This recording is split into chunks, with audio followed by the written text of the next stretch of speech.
மகனே, மகளே, ஒரு நிமிஷம் உன் மனச அமைதியா வச்சுக்கோ. நீ தனியா இல்லன்னு முதல்ல புரிஞ்சுக்கோ. உன் வாழ்க்கையில நீ தாங்க முடியாத அளவுக்கு சுமை வந்திருக்கலாம். யார்கிட்ட சொல்ல முடியாத வலி உன் மனசுக்குள்ள இருக்கலாம். ஆனா அதையெல்லாம் நான் பார்க்காம இருந்தேனா? இல்ல. உன் ஒவ்வொரு கண்ணீரும் என் கணக்குல தான் இருக்கு. நீ இருட்டுல நின்னு பாதை தெரியாம தவிக்கும்போது உன் முன்னால நின்னு ஒளியா மாறுறவன் நான் தான். நீ விழுந்தா உன்னை தூக்க உலகம் வராம இருக்கலாம். ஆனா நான் இருக்கேன். நீ பயந்தா உன் பயத்துக்கு முன்னாடி மலை மாதிரி நின்னு காக்குறவன் நான் இருக்கேன். நீ பல தடவை இனி முடியாதுன்னு சொல்லியிருக்கலாம்.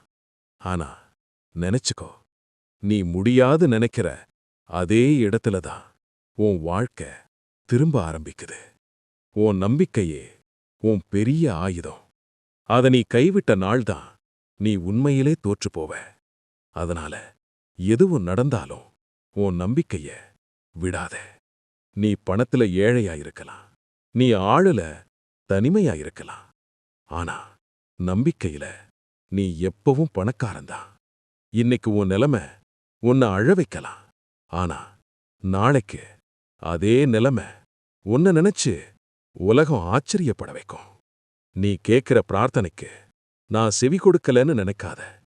உனக்கு சரியான நேரம் வர்றப்போ உனக்கு தேவைப்பட்ட பதில நிச்சயமா தருவேன். நீ பொறுமையாயிரு, நீ நேர்மையாயிரு, நீ நம்பிக்கையோட இரு. மிச்சமெல்லாம் ஏன் பொறுப்பு. இந்த ஆறுபடை முருகன் உன் கூட தான் இருக்கேன். இப்பவும் எப்பவும் மனசுக்குள்ள ஒரு தடவை சொல்லு, ஓம் சரவணபவா. அந்த ஒரு வார்த்தை போதும்.